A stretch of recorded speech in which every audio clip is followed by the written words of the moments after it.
Kichik do'stlar, bu daqdan biz adab axloq narsugimiz keldik. Jonlarni ko'rganda hurmat bilan salom beramiz. Kichiklarga cho'qim izzat bilan iliq so'zlaymiz. Ommaviy so'rinda asta mengib yugurmaymiz.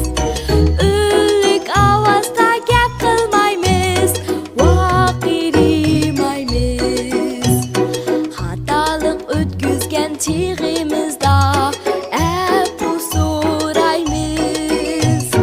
Boshqalar qilganda bizga yordam rahmat aytamiz.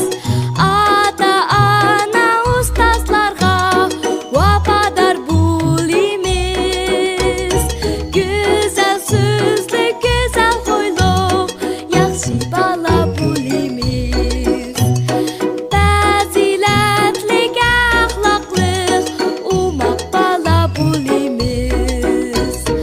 Umoq bola bo'lamiz. O'rganib oldinglarmi?